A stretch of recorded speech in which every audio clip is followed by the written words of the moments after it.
Welcome to the Last in Line podcast, where we discuss faith, hope, and truth in the lives of amazing servant leaders. You are in the right place if you crave purpose and if you hunger for a life of significance. This podcast applies biblical truth to our daily lives, and we pray that you walk away encouraged and inspired. This is the Last in Line podcast. Well, many of you have read the Gospels plenty, and some of your favorite stuff comes right out of John. And of course, you're getting it right straight from John today. But John 15:18 says, if the world hates you, know that it has hated me before it hated you. John 17:14 says, I have given them your word, and the world has hated them because they are not of the world, just as I am not of the world. We are not of the world. We might be in the world, but we're not of it. Max Lucado, I believe, wrote a book called that, In But Not Of, which calls us to be different, which calls us to step aside from the status quo and the norm and the group and the in crowd when it comes to society's version of in. We are called to step outside that circle and create a new normal that really honors and glorifies what God has called us to be. As believers in Christ, it's going to be hard, and it's supposed to be. But a lot of you and a lot of me and a lot of us have found ways to avoid some of the more rugged trails that are out there. Some of the bumpier paths we have found ways around, under, over, turn around and ignored to go the different direction because it was a little difficult, might be a little uncomfortable, might be a little rocky, might be a little awkward. So today I'm calling this polar opposite. And most of you, which would say all of you, know that I'm an acronym guy. The P.O.L.R, P-O-L-R. I know I did not miss a letter. I did not create a typo here, missing the A. It's on purpose. Polar opposite, P-O-L-R, just so happens to be the letters of path of least resistance, P-O-L-R. Polar opposite. So today I'm having us go the other way from least resistance, taking the path that's easier. I'm having us about face and do the polar opposite of the P-O-L-R. And I know you're just as guilty as me, but we're trying to be better. We're trying to be different. We've done this. We've gone down the path that was easier. Call it laziness. I don't know. Maybe at times we are lazy. We're human. But we have a world of Christian men, and I'm talking to Christian men today, and I'm talking to the Christian men that sometimes I want to slap upside the head. And I definitely, at the very least, want to call them out, but hopefully call them up. So if you know anybody that falls in this category, send this to them without sounding like you're subtweeting them and dropping a little hint that they need to figure life out and you're trying to make a suggestion. Well, figure out a creative way to not be him. But polar opposite, I'm going to talk about going down a different path, not the one of least resistance. Maybe sometimes it's really the path of necessity, regardless of the resistance. So if it's the most resistance, we're still going down that path if it's a necessity, if it's crucial, if it's about being a man and what we're supposed to do. Back before you and I were ever around, I mean, back in prehistoric, medieval times, caveman times, biblical times, just pre-World War II even, and Vietnam, that era, that generation, and prior to, those guys had to be tough or they would die. They had to go kill or they would starve.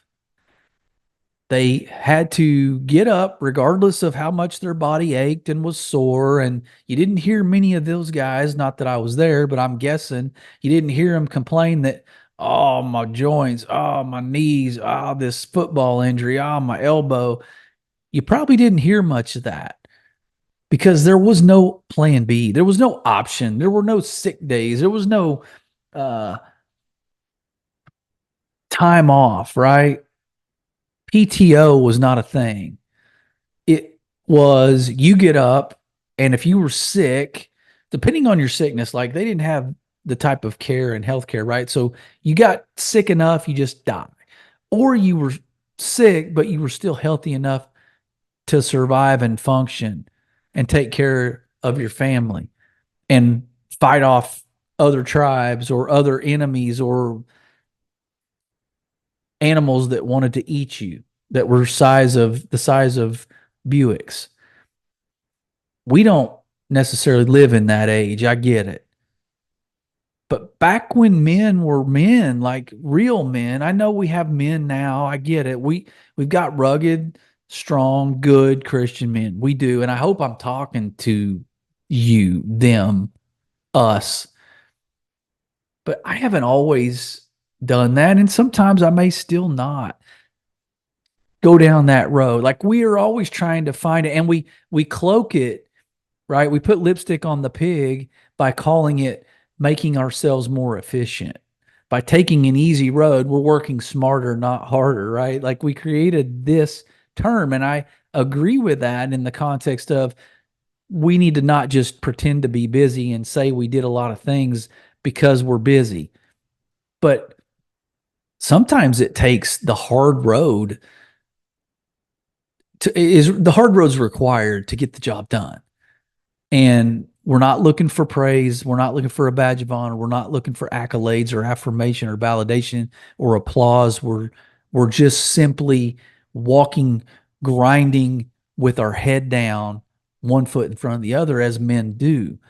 But what I am not trying to do with this podcast today is this is not a license for us to be contrarian, divisive, destructive, human sandpaper that's always coarsely rubbing the surface raw of relationships, of our job, of other people's spiritual lives. Like we're not trying to be a thorn in that side. But there are times where we got to step into situations as men that are uncomfortable. There are times we've got to push back and resist. There are times we don't avoid and go around a situation or a circumstance, a conversation, a personality, an encounter, an endeavor, a task. We don't go around under or over it this time. We go right at it in the face of it. And so whatever that looks like in your life, it could be a hard conversation with your family.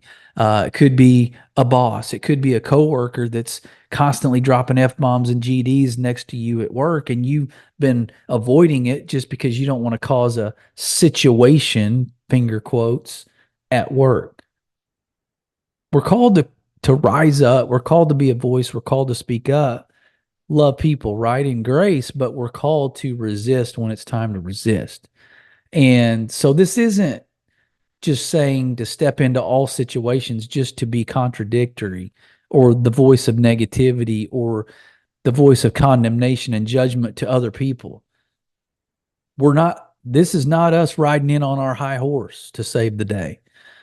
But I've got 5 areas that men typically avoid, and I'm hoping to give you some tools to maybe be empowered to walk in these and confront these and stand firm in these. And we talk a lot about, 1 Corinthians 16:13, where it's, stand firm, be alert, be strong, firm in the faith, be bold, right? But it says after that in 13, verse 14 says, do all that you do in love. So that's the hard part. I always leave that one off on purpose because I'm not real great at that. Except where my family's concerned. And I do 99.9% of that in love. So 5 areas men avoid. This is probably no secret to you. These are not earth-shattering, revelatory areas, but they are areas you encounter every day. And I would bet it's just not worth your time sometimes, is what I imagine you saying. If you're like me, it's probably just not worth it. the strife or the confrontation.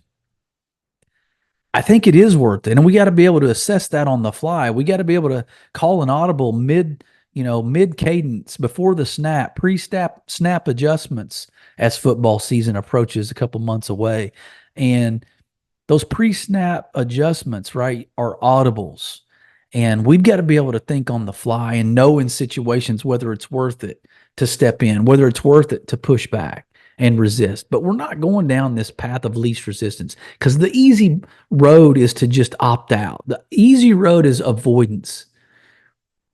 And these are the areas we avoid. And I'll go one by one. All right. Number one, we avoid cultural conflict. I don't know if it's because nowadays, if we didn't avoid some cultural conflict, we would be in a cultural conflict regularly, because there's plenty to be conflicting on and in opposition to. There's plenty. I don't know if we're just trying to manage our words and ration the conversations we have because we're just tired and we just don't want, it's again back to that smarter, not harder. I don't want to have 1,000 conversations. I'd rather have 10 that are really meaningful. And that's true, but you have to decide what's meaningful, and you got to be able to do it in that moment. You can't let a moment pass at work when somebody's talking about Pride Month and you're sitting over there on the sideline listening to it, just avoiding it because you don't want to disagree and cause dissension. And so you just go the other direction. I mean, if it's an open forum, like, I think that's time for us to step in. We're called to do that. And I just made a post yesterday that says, the last thing I want to do is stand before God one day and him go, why didn't you step into those conversations? Why didn't you push back some of that? Why didn't you stand in the gap for those who really were too afraid to stand in the gap for themselves? And why did you not voice your opinion on things that were antithetical to our virtuous principles in the Bible and honorability that Christ died for? Why didn't you push back? And I don't want to have that conversation. I'd rather have a conversation that's uncomfortable with a coworker than that conversation in front of God, trying to determine why I didn't do what I was supposed to do.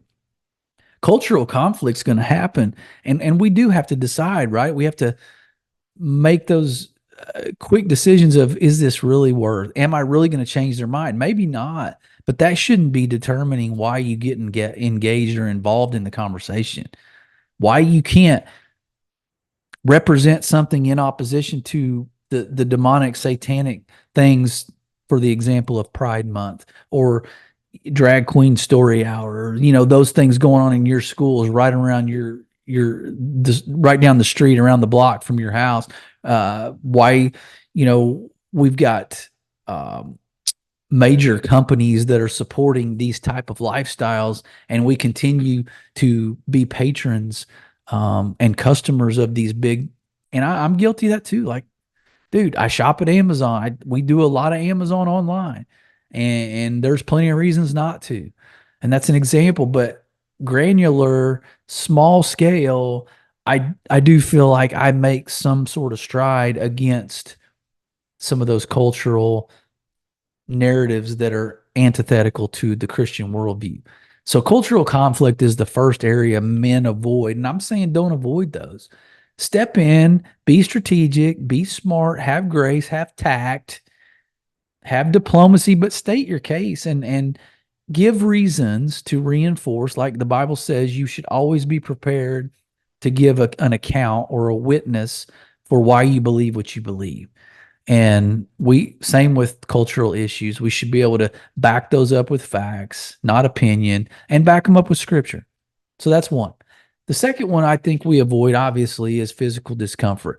We don't want to, and I'm, aside from lifting weights, I'm not big into looking for projects around the house that I don't want to do because I'm just not very good at it. So to me, that's just a whole level of aggravation that I don't need. But to that point, and to my whole point of this, my path of least resistance would be to just not do anything and avoid completely.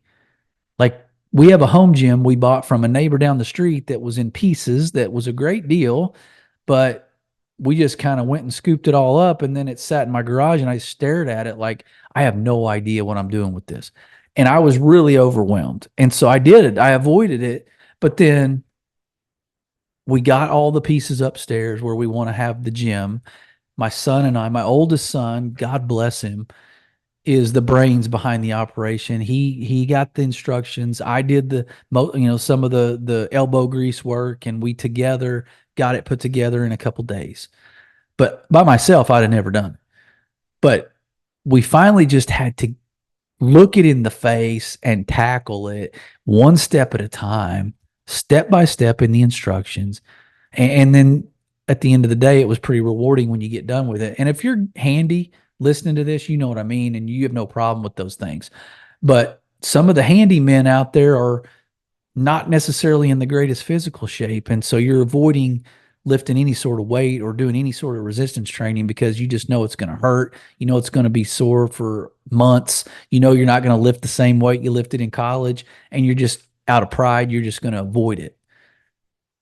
I encourage us, don't avoid these physical discomfort situations. Like, take on a task at home. I mean, God bless my wife. She usually has something in mind because she has a vision of what she's looking for. But then I got to come through and do the actual work. And I really hate it because I'm not great at it. So the same step that takes somebody one time might take me two or three to get it right. I've had plenty of years of avoiding that, which is why I'm standing here talking to you about it. Don't do that. Don't be me. But let's just look into the face of it and stand in it and lean into it and take that path of maybe more resistance because it's a worthwhile path. Let's not avoid that. Number three, third area that men avoid, I would say, is family dysfunction. As a man, you don't want to have to deal with uncomfortable conversations with your children or your wife, most likely. Now, if you're in a place of marriage where everything's rosy and you don't have any disagreements or any sort of conflict, then God bless you, you know. But it does happen. And one day you're going to need to step into that. With your kids, for sure.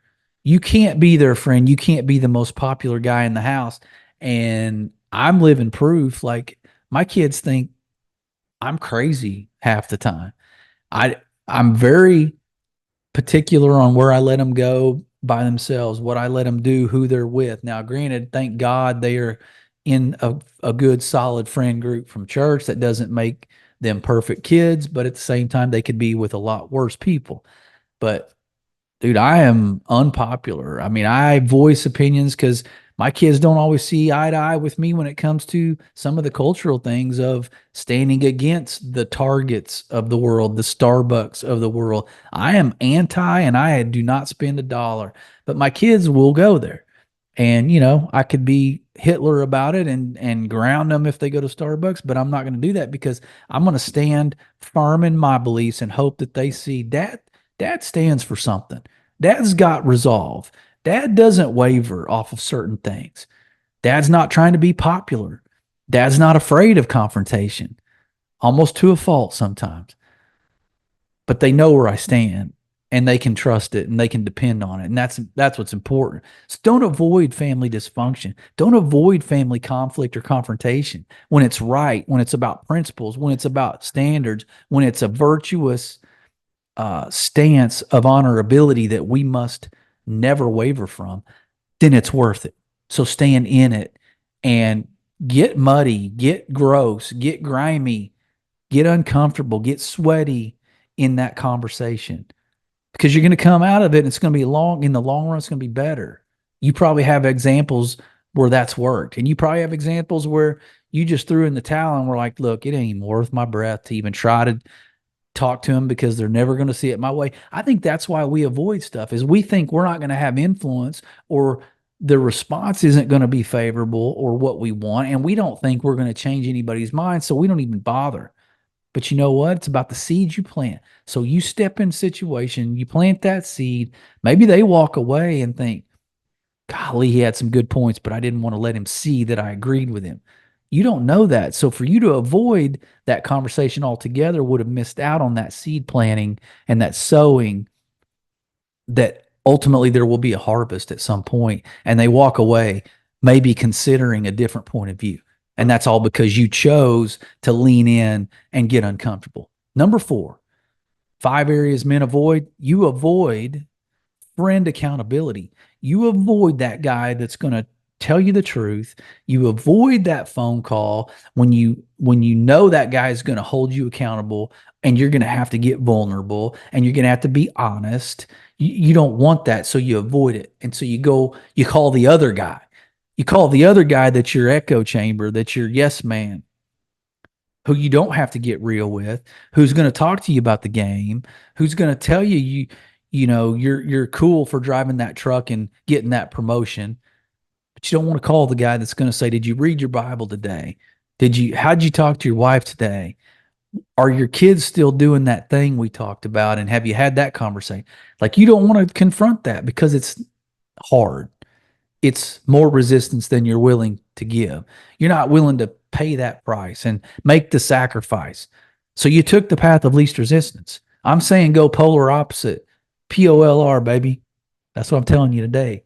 Path of least resistance. Do the opposite of that. Go down the road that hurts. Go down the road that's uphill. Go down the road with no guardrails, with some potholes in it. Friend accountability is what we all avoid. Because number 1, we don't really trust very many people. Number 2, we're not real sure we want to expose ourselves and get honest. And it's all pride and insecurity and immaturity. Those 3 things will kill you spiritually. Ultimately, the byproduct of that is it will affect you mentally and physically. So find somebody you trust. They don't have to be older, but sometimes that's better. They have to be somebody that you can trust, that it stays safe and that information is not public knowledge. But then who's going to tell you the truth and not worry about hurting your feelings? Number 5, church monotony. I was going to add church mundaneness. I think guys avoid, so we don't go to church because we feel like we've been going through the same motions, and it's still just as woman friendly. It's still just as tailored to women's ministry as it always was.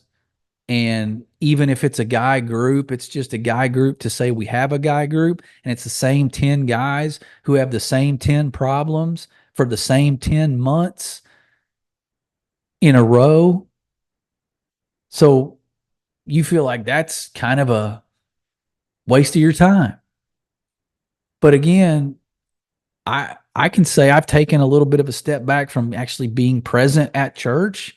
There's some different reasons for that, but we watch online right now, have for a little bit, plan to go back, but I've avoided some of that. It's not necessarily least resistance. It's just, I don't necessarily feel like they are doing the things that I personally feel are strengthening for the men population at the church. But that's on me. That's my bad. I should step into that and maybe go provide a solution. Now, I will say I have tried that. But if you're avoiding, but you're not providing a solution or going to the leaders and saying, "This is my thought, this is what I have a problem with," if you haven't done any of that and you're just avoiding it because you don't want to have that conversation, then that's on you. That would be on me. But I have expressed some things, offered some things, taught classes, served, been an usher, like those things I've done. And I just kind of have taken a step back. Could just be for a season. But I'm not doing it because of a least resistance. I'm doing it because I've tried certain things and I'm just sort of taking a stand right now on some things. But for you, church monotony, you may not want to have that conversation. You may not want to go to the leaders of the church and go, "Hey, we need something different for men. We need to step into this thing and get more men here. And this is how we do it." And we need to really kind of get real with guys and confront things and get open and be honest and not be worried about feelings so much or PC correct, political correctness. We don't need to be involved and worried about. If you want to have that conversation, then great. If you're avoiding that conversation, then you are being the P.O.L.R that we're talking about. And that's not doing anybody any good. It's weakening the church, in fact. But, I guess you and I are part of the problem if we fall in that camp. we shouldn't really be taking that as the answer of let's just step away then. Maybe we get more uncomfortable than we think. Maybe we push the envelope a little more than we thought we could or should. I don't know. I have a son that works there, so I'm not trying to ruffle too many feathers. I think I just step away for a time, let the waters calm, and not really disrupt a whole lot. But man, I'm really conflicted, as you can tell by the way I'm kind of walking you through this therapy session for me. But anyway, those are the five that I think men avoid, and I think there's a way to not avoid those. Obviously, is doing the opposite, polar opposite, path of least resistance. Do the opposite of that. Yeah, we're going to get nicked up. We're going to get some scars. We're going to get stinky and grimy and grungy, and we're going to get disrupted in our spirit, agitated in our spirit. We're going to get uncomfortable. We might even get a little stressed. But I got to tell you, I feel like the men of old that I mentioned before, prehistorically, medieval times, biblical, pre-World War II guys, they don't care if it's hard. They don't care if it hurts. They don't care if it's uncomfortable. They don't care who likes them. They don't care who they piss off. Yeah, we're not trying to be the one on purpose pissing people off, but they're standing for what's right and for what's real and what's true. They don't care what the collateral damage that's there, even if it comes onto them, even if it hurts them. They don't care. They're going to stand in the gap. They're going to do it anyway. That's us. We got to get back to that. We got to get a little more roughed up and scarred up and nicked up. And we need some scabs. We need some markings. We need some grunge and some grime on us behind the ears. Let's turn the wrench metaphorically. Let's get a little greasy. I don't know what it takes, but it takes us stepping in these situations head on, not going around under or over them, not worried about what culture thinks, not worried about what our kids, even our spouse think. Because I want someone at the end of the day, when I'm dead and gone, to say, you know what? He didn't always agree. He wasn't always the, I don't know, fluffiest and nicest when he conveyed a message, but he had principles, he had character, he had standards, he had honor, he was virtuous, and he operated in a nobility, not always, not perfect, but he operated in a way we could look at and respect, even though he was a little rough around the edges and we didn't always agree with him. I'm okay with that. If that's how it ends today, I'm okay with that. Anyway, guys, that's it right there. Polar opposite. Do the opposite of the path of least resistance. How to resist path of least resistance and forge this true manhood that we need to get back to and spread and get more guys on board. I told you in the first part here, John 15:18, if the world hates you, you know that it hated me before it hated you. That's Jesus telling you what to expect. But we're not above that. They already hated him, so let's not worry about that for us. So 5 areas you avoid, so let's not avoid: cultural conflict, physical discomfort, family dysfunction, friend accountability, church monotony. I say go after it. I say make a difference, make a splash, ruffle some feathers, go against the grain a little bit. Ultimately, do it in grace, love, but most of all, do it in truth. With that, be blessed.